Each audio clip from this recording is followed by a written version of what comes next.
দুই নম্বর কথা হলো আমাকে জাহান্নাম দেখাতে হবে। হযরত ইদ্রিস আলাইহিস সালাম যখন বললেন, ও ভাই আজরাইল, আমাকে জাহান্নাম দেখাতে হবে, তুমি কি আমাকে জাহান্নাম দেখাতে পারবে নাকি? এবার আল্লাহ তাআলার কাছে পরামর্শ নিলেন। আল্লাহ রাব্বুল আলামিন তার ডাকে সাড়া দিয়ে তাকে পরামর্শ দিলেন, তাকে অনুমতি দিলেন তাকে জাহান্নাম দেখানোর জন্য। এবার জাহান্নাম দেখানো হলো। জাহান্নামের ভিতরে গিয়ে দেখতে পেলেন এত কঠিন আযাব হচ্ছে। জাহান্নামের ভিতরে তিনি দেখে ভয়ে আতঙ্কিত হয়ে গেলেন। এবার 2-3 নাম্বার হলো আমাকে জান্নাত দেখাতে হবে। জান্নাত দেখানোর জন্য এবার আজরাইল আলাইহিস সালাম বললেন, ভাই ইদ্রিস, তোমাকে আমি জান্নাত দেখাতে পারি, তবে আমার একটা শর্ত রয়েছে। জান্নাতের ভিতরে তুমি যেতে পারো, কিন্তু আমার কাছে ওয়াদা করে যেতে হবে যে জান্নাতের ভিতরে তুমি কিন্তু থাকতে পারবে না। জোরে জোরে বলেন সুবহানাল্লাহ। কারণ জান্নাতের ভিতরে যারা ঢুকবে তারা কোনো দিন আর বের হতে যাবে না।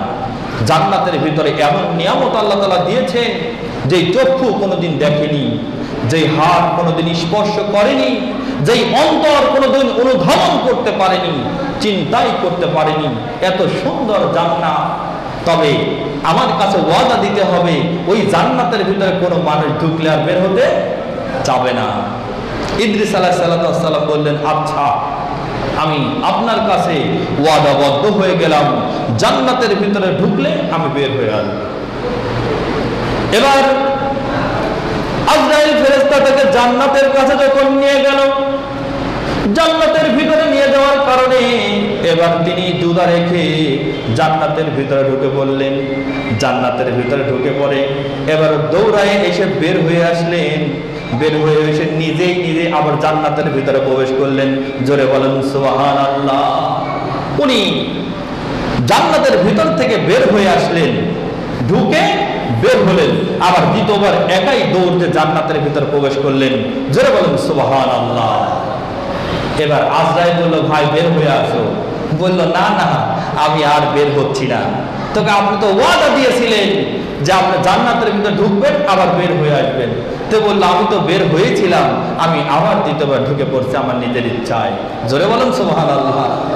আল্লাহ তাআলা বললেন, ওকে জান্নাতের ভিতরে রেখে দাও, ওকে আর বের করো না। জোরে বলেন সুবহানাল্লাহ।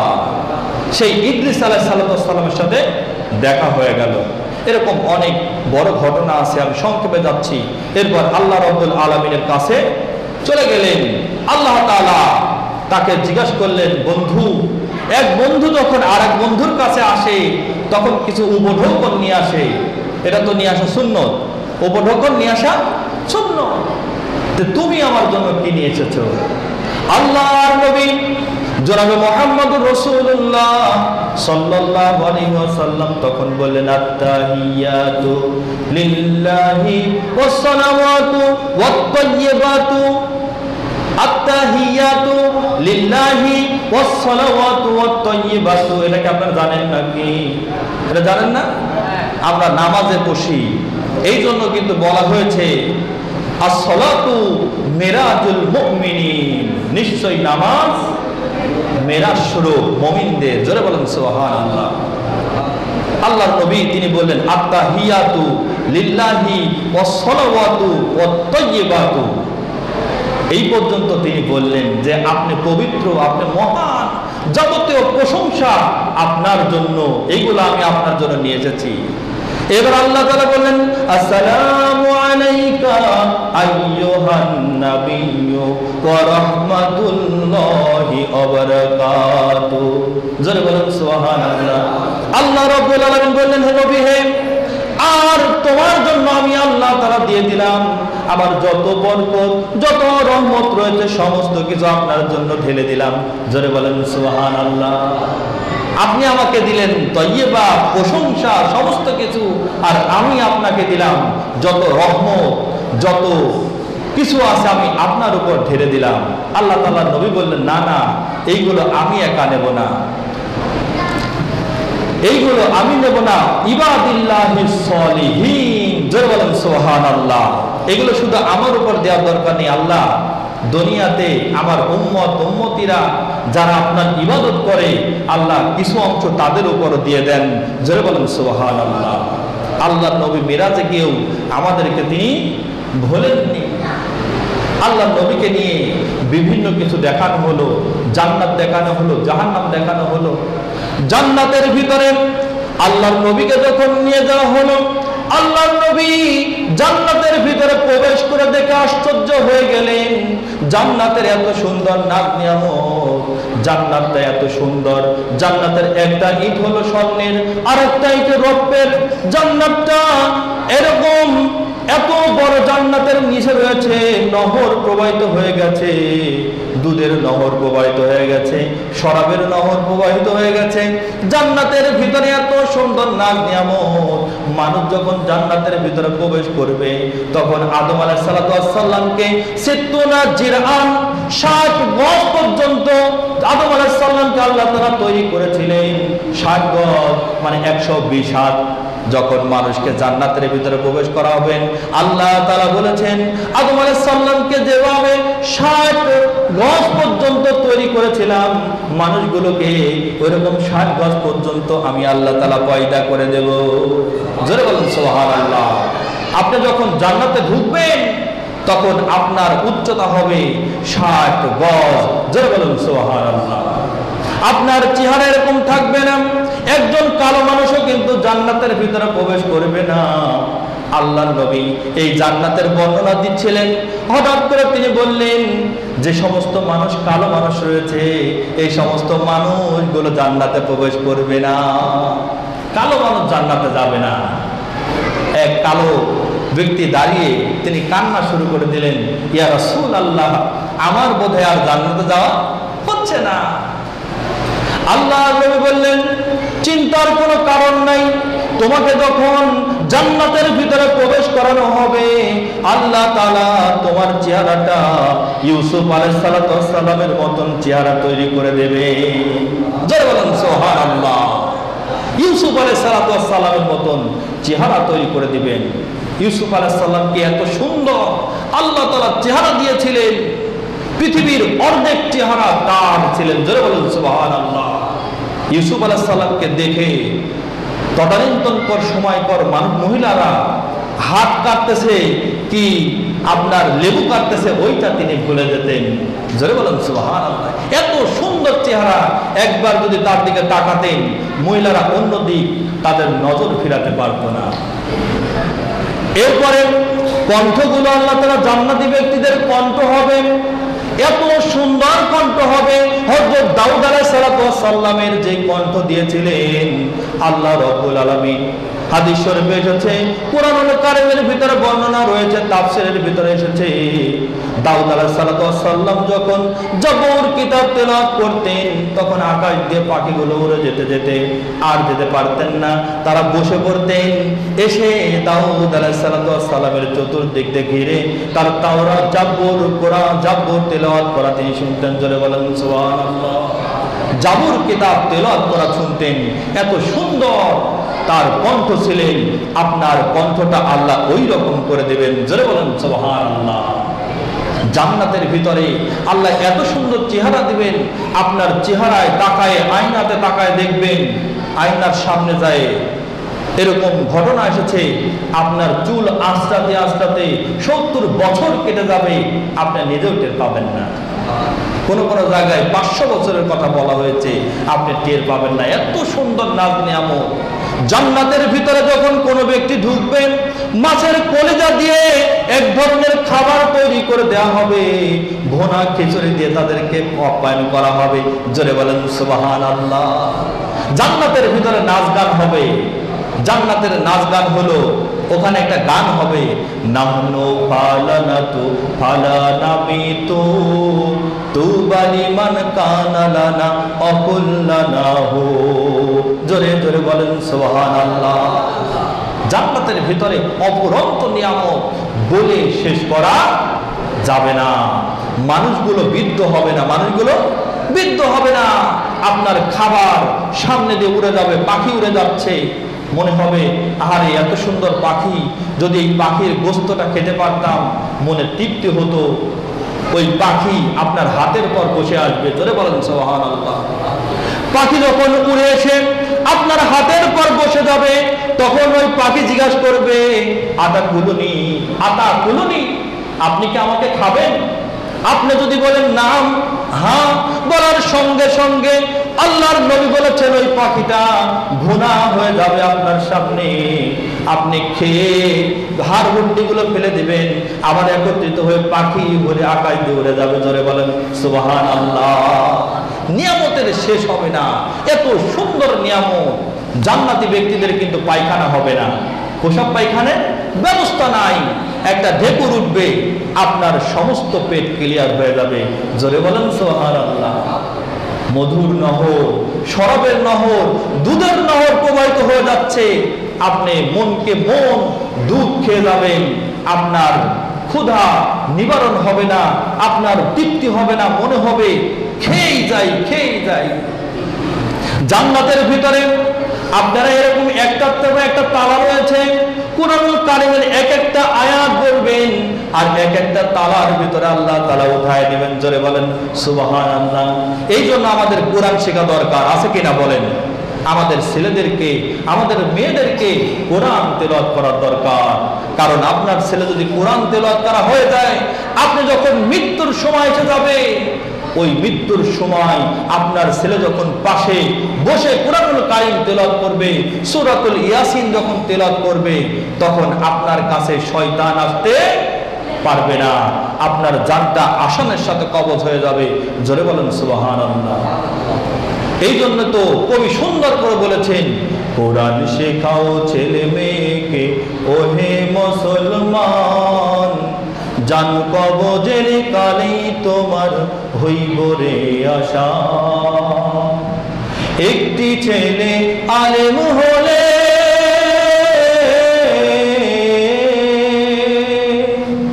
একটি ছেলে আলেম হলে পড়বে কোরআন মৃত্যুকালে। একটি ছেলে আলেম হলে পড়বে কোরআন মৃত্যুকালে। কেটে যাবে মরদুদ শয়তান, কেটে যাবে মরদুদ শয়তান, থাকবে রে কোরআন। ও কোরআন শয়তানকে তাড়াইয়া রাখিবে ঈমান, ও কোরআন শয়তানকে তাড়াইয়া রাখিবে ঈমান। কোরআন শেখাও ছেলে মেয়েকে ওহে মুসলমান, জান কবজের কালে তোমার হইব রে আশা, জোরে বলেন সুবহানাল্লাহ। এই জন্য আপনাদের ছেলে মেয়েদেরকে কোরআন শেখাতে কি আপনারা রাজি আছেন? আছেন তো? যে শিক্ষাই দেন না কেন, সর্বপ্রথম কোরআনের শিক্ষা দিতে হবে। হাসরের ময়দানে আপনি যখন মৃত্যুবরণ করবেন, কবরের ভিতরে চলে যাবেন, এই দুনিয়াতে আপনার আমল নামা শেষ হয়ে যাবে, আপনার কবরের ভিতরে কিন্তু কোনো আমল যাবে না, কিন্তু তিনটা আমল জারি থেকে যায়। তার ভিতরে একটা হলো ওয়ালিদুস সালিহুন, নেক সন্তান যদি পৃথিবীতে রেখে যান, এই সন্তান যত মানুষকে ভালো কথা বলবে, যত মানুষকে ইসলামের দিকে ডাকবে, যত সময় কোরআন তেলাওয়াত করবে, যত ভালো কাজগুলো করবে, এই ভালো কাজের আমল নামা গুলো আপনার আমল নামায় চলে যাবে, জোরে বলেন সুবহানাল্লাহ। আল্লাহর নবী জনাবে মুহাম্মদ রাসূলুল্লাহ সাল্লাল্লাহু আলাইহি ওয়াসাল্লামকে জান্নাত দেখানো হয়ে গেল। জান্নাতের ভিতরে তিনি অনেক কিছু দেখলেন, ঘোরাঘুরি করতে করতে এরপরে তিনি জাহান্নামের ভিতরে যাওয়ার চেষ্টা করলেন।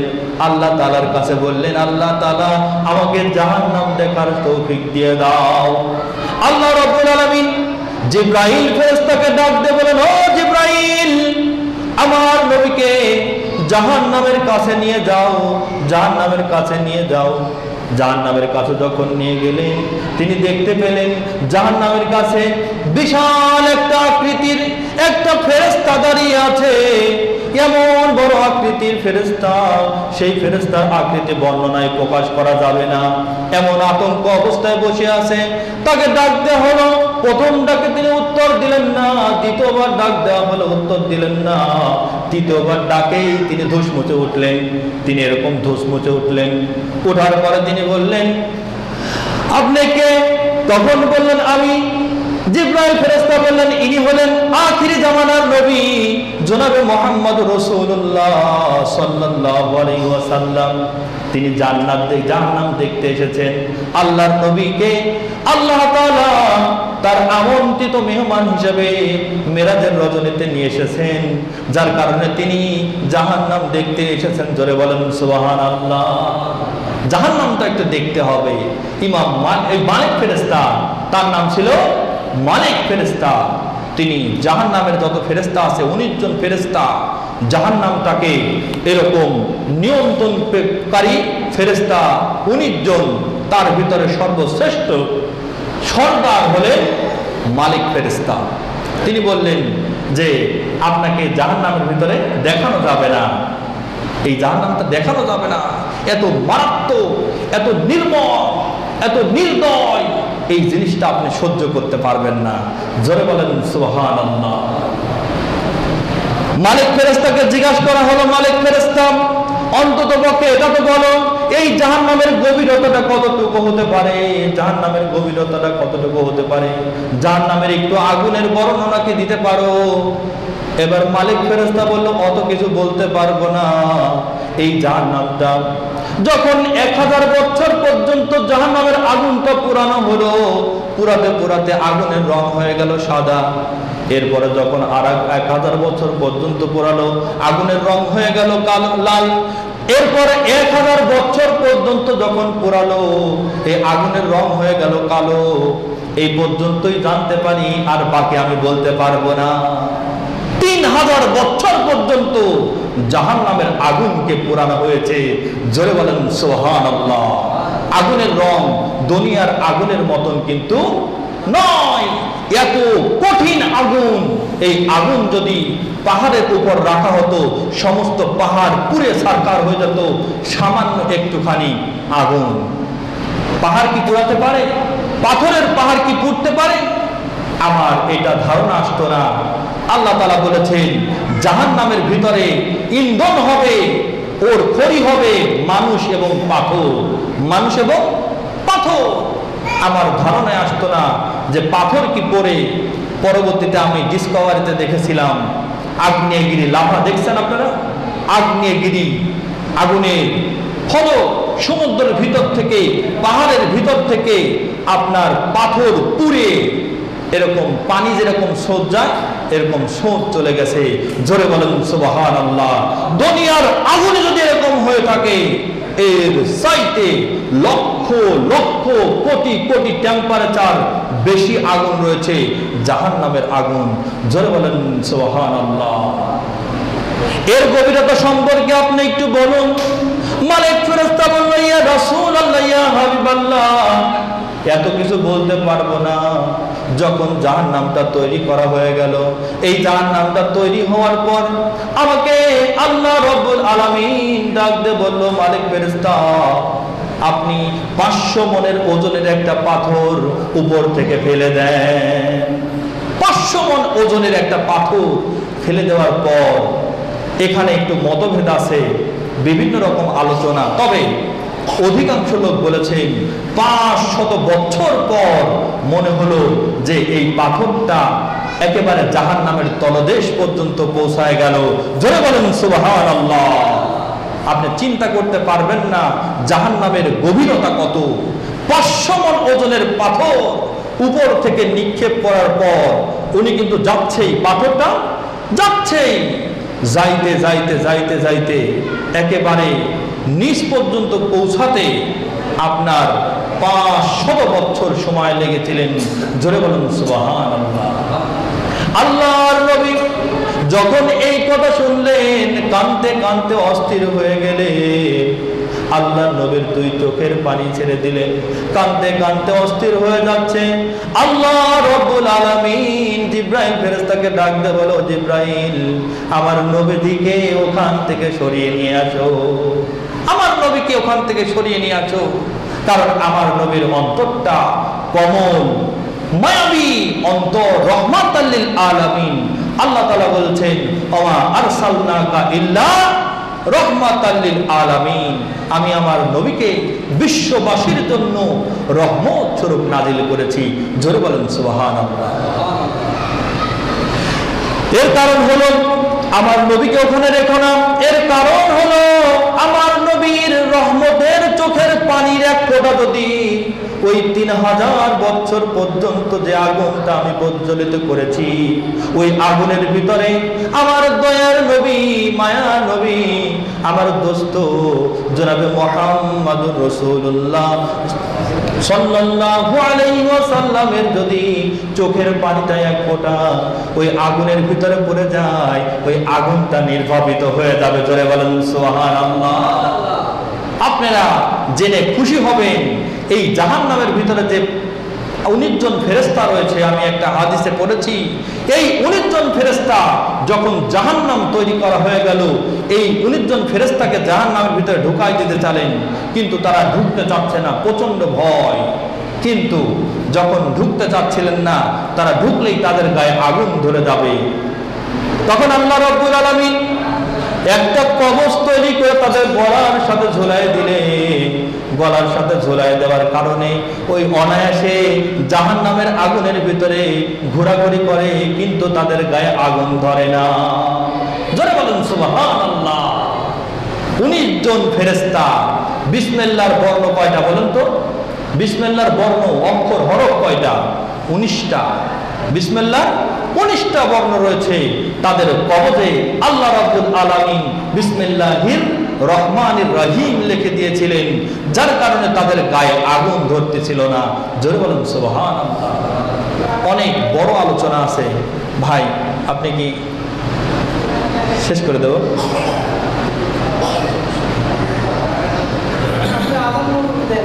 আল্লাহর নবী জনাবে মুহাম্মদুর রাসূলুল্লাহ সাল্লাল্লাহু আলাইহি ওয়াসাল্লাম এবার জাহান্নামের ভিতরে যখন যাবেন, দেখলেন কান্না শুরু করে দিলেন। তার কান্না শুনে আল্লাহ তাআলা বললেন, আমার নবীকে সরাও, কারণ আমার নবীর চোখের পানি যদি ওই 3000 বছর পর্যন্ত প্রজ্বলিত আগুনের ভিতরে পড়ে যায়, ওই আগুন নির্বাপিত হয়ে যাবে। জোরে বলেন সুবহানাল্লাহ। আল্লাহর নবী জনাবে মুহাম্মদুর রাসূলুল্লাহ সাল্লাল্লাহু আলাইহি ওয়াসাল্লাম আল্লাহ রাব্বুল আলামিনের কাছে কান্দন শুরু করে দিলেন। রব্বুল আলামিন, আপনি তো দুনিয়াতে আমাকে রহমাতাল লিল আলামিন বানিয়েছেন, আপনি তো আমাকে দুনিয়াতে উম্মত উম্মতি নবী হিসেবে প্রেরণ করেছেন, উম্মত উম্মতি পাগল নবী হিসেবে প্রেরণ করেছেন। ও রব্বুল আলামিন, আপনি আমাকে বলুন আমার উম্মত উম্মতির কি অবস্থা হবে? এর কোনো ফায়সালা না নিয়ে আমি এখান থেকে এক কদম পেছনের দিকে উঠতে পারবো না। জোরে বলেন সুবহানাল্লাহ। আমার উম্মত উম্মতিরা এরা গুনাহগার, এদের অবস্থা কি হবে? এর কোনো তথ্য, এর কোনো ভালো ফয়সালা না নিয়ে আমি এখান থেকে যাচ্ছি না। কারণ আমি দেখতে পারলাম, জাহান্নামের ভিতরে দেখতে পেলাম এত ভয়াবহ আযাব হচ্ছে, বড় বড় বিচ্ছু, বড় বড় সাপ জাহান্নামী মানুষদেরকে জাক্কুম নামক কাঁটাদায়ক বস্তু, কাঁটাদায়ক ফল জাহান্নামীদেরকে খাওয়ানো হচ্ছে। জাহান্নামীরা খাইতে খাইতে জাক্কুম নামক যে ফলটা রয়েছে, এটা কাঁটাযুক্ত ফল, যখন তারা খাচ্ছে তাদের লাড়ি বুড়িগুলো কেটে যাচ্ছে, কেটে তাদের প্রচন্ড পানির পিপাসা হচ্ছে। পানির পিপাসা যখন হচ্ছে, তারা আকাশের দিকে তাকিয়ে আল্লাহ বলে ডাক দিয়ে বলে, রব্বুল আলামিন, আমাদেরকে পেটের ভিতরে যেই কাঁটাযুক্ত জিনিস আমরা খেয়েছি, জাক্কুম ফল খেয়েছি, আমাদের পেটের ভিতরে সমস্ত কিছু কেটে ছারখার হয়ে গেছে, আমাদের ভিতরে প্রচন্ড পানির পিপাসা লেগেছে। আল্লাহ, আমাকে একটু পানির ব্যবস্থা করে দাও, যাতে আমরা পানি খেয়ে আমাদের তৃষ্ণাটা মেটাতে পারি। জোরে বলেন সুবহানাল্লাহ। কিন্তু আল্লাহ রাব্বুল আলামিন তাদেরকে সেরকম পানি দিবেন না। জাহান্নামীরা আকাশের দিকে বছরের পর বছর তাকিয়ে থাকবে, অনেকদিন পর্যন্ত তাকিয়ে থাকবে, কোনো আশার আলো নেই। হঠাৎ করে তারা দেখতে পাবে জাহান্নামের উপর থেকে মেঘ এসে গেছে, কালো কালো মেঘ জাগ্রত হয়েছে, কালো কালো মেঘ ভাসমান হয়ে গেছে। কালো কালো মেঘ যখন চলে এসেছে তখন জাহান্নামীরা চিন্তা করবে, আরে দুনিয়ার ভিতরে যখন ছিলাম কালো কালো মেঘ দেখলেই তো আমাদের মনে একটা আশার আলো আসতো, এখনই মনে হয় বৃষ্টি হবে। কালো মেঘ দেখলে বৃষ্টির মনে হয় না যে বৃষ্টি হবে, তারা আশান্বিত হতো, এখনই তো বৃষ্টি হবে। আল্লাহ রাব্বুল আলামিন তাদের উপর বৃষ্টি নিক্ষেপ করতেন, বৃষ্টি বর্ষণ করতেন। এই বৃষ্টি আর দুনিয়ার কোনো বৃষ্টির মতন নয়। আকাশ থেকে আল্লাহ তাআলা গরম এরকম পুঁজ, রক্ত আর পায়খানা ব্যতীত আর কিছুই দেবে না।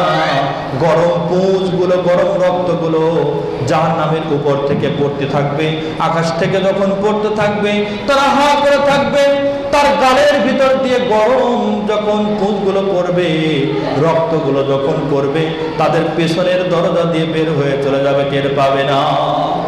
এত কঠিন শাস্তি তাদেরকে দেওয়া হচ্ছে। আর একটা শাস্তির কথা আল্লাহ নবী বলেছেন, জাহান্নামের ভিতরে আর একটা শাস্তি দেখলাম। একজন যুবক মানুষ, তার মাথার উপর পাথর দিয়ে নিক্ষেপ করা হচ্ছে, পাথর নিক্ষেপ করা হচ্ছে। নিক্ষেপ করার কারণে তাদের মাথাগুলো ভেঙে চৌচির হয়ে যাচ্ছে, তার মাথা ভেঙে চৌচির হয়ে যাচ্ছে। পাথরটা দূরে সরে গেল, পাথরটা আবার ওই ফেরেশতা পাথরটা যখন নিয়ে আসতে গেল, আল্লাহ রাব্বুল আলামিন আবার তাদের মাথা আগের মতন করে দিচ্ছে। আবার এসে তাদের মাথার উপর ওই অগ্নিযুক্ত পাথরটা নিক্ষেপ করা হচ্ছে। জোরে বলেন নাউজুবিল্লাহ। একটা ব্যক্তির মাথার উপর পাথর নিক্ষেপ করা হচ্ছে, ওই পাথরগুলো লাগার সঙ্গে সঙ্গে মাথা দ্বিখণ্ডিত হয়ে ফেটে চৌচির হয়ে যাচ্ছে।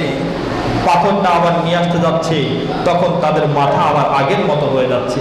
এইরকম হাজার হাজার বছর পর্যন্ত তাদের উপর আগুনের পাথর নিক্ষেপ করা হচ্ছে। আল্লাহর নবী আরেক দিকে তাকিয়ে দেখলেন, একটা ব্যক্তির সামনে ভালো গোশত রয়েছে। একটা যুবক মানুষ বসে আছে, তার সামনে ভালো গোশত রয়েছে, আবার পচা দুর্গন্ধযুক্ত গোশত রয়েছে।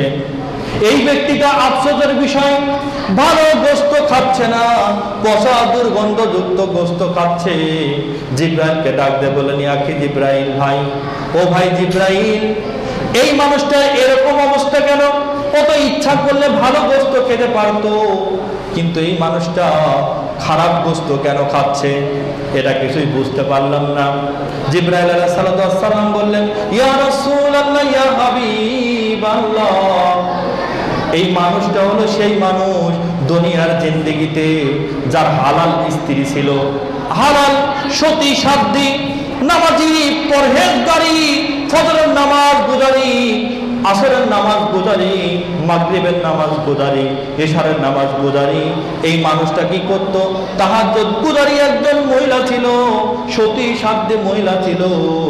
কিন্তু দুঃখের বিষয়, ওই নিজের স্ত্রীটাকে রেখে দিয়ে পর স্ত্রীর কাছে যেত, অন্য লোকের স্ত্রীর কাছে যাওয়ার অভ্যাস ছিল এই ব্যক্তিটার। জোরে বলেন নাউজুবিল্লাহ। এই ব্যক্তিটার সতী সাধ্বী নারী ছিল, স্ত্রী ছিল, কিন্তু দুঃখের বিষয় তার সতী সাধ্বী স্ত্রীকে রেখে সে পর স্ত্রীর কাছে যেত। এই জন্য এর এই শাস্তি। জোরে বলেন নাউজুবিল্লাহ। এরকম অসংখ্য শাস্তি। একজন লোকের পেটের ভিতরে সাপ বিচ্ছু দিয়ে আপনার কিলবিল কিলবিল করছে, সাপ বিচ্ছু তাদেরকে বারবার দংশন করছে। জাহান্নামীদের ঘাড় হবে 1 মাইল পর্যন্ত চওড়া। জোরে বলেন নাউজুবিল্লাহ। এত বড় দেহ, তাদের আপনার চামড়ার স্তর হবে কয়েকটা পল্ট চামড়া হবে, অনেক মোটা। প্রত্যেকটা পল্টের ভিতরে সাপ বিচ্ছু ওর পল্টের ভিতরে চামড়ার ভিতরে দিয়ে রাখা হবে। চামড়ার ভিতরে বারবার বিচ্ছু আপনার হুল মারতে থাকবে, সাপ দংশন করতে থাকবে, এত প্রচন্ড কষ্ট দিতে থাকবে। আল্লাহর নবী জিজ্ঞাসা করলেন, এই ব্যক্তির পেটের ভিতরে এরকম অবস্থা কেন? আল্লাহর নবী জিব্রাইল ফেরেশতাকে যখন জিজ্ঞাসা করলো, জিব্রাইল আলাইহিস সালাম বলেন, ইয়া রাসূলুল্লাহ, ইয়া হাবিবাল্লাহ, এই মানুষটা সেই মানুষ যে দুনিয়ার ভিতরে থাকতে তার এতিম সন্তান ছিল, তার ভাইয়ের এতিম সন্তান ছিল, তার বোনের এতিম সন্তান ছিল। সেই দায়িত্বটা এই মানুষের উপর দেওয়া হয়েছিল, কিন্তু দুঃখের বিষয় এই মানুষটা এতিমের সম্পদগুলো ভক্ষণ করেছে। পেটের ভিতরে এই মানুষটা এতিমের সন্তান সম্পদ ভক্ষণ করেছে, যার কারণে এই ব্যক্তির এরকম শাস্তি হচ্ছে। জোরে বলেন নাউজুবিল্লাহ। এই জন্য দেখেন, কয়েকটা বিষয় ফলো করতে হবে। আমরা শুধু ওয়াজ শুনলে হবে না, আমাদের শিক্ষা নিতে হবে। আমাদের জন্য অনাদি অনন্তকালের অফুরন্ত নিয়ামত রয়েছে। এই দুনিয়ার জিন্দেগিটা আমাদের এক সময় ফুরে যাবে। এই দুনিয়ার জিন্দেগিটা এক সময় ফুরে যাবে। এই দুনিয়াটা হলো একটা মোহ, একটা মায়া। ইল্লা লাগবুন ওয়া লাহবুন, খেল তামাশা ব্যতীত আর কিছুই নয়। এটা একটা মরিচিকা। মরিচিকা যেরকম দেখা যায়, ওই রকম অনেক দূর থেকে পানি মনে হয়। বিশ্ব রোডের উপর গেলে পরে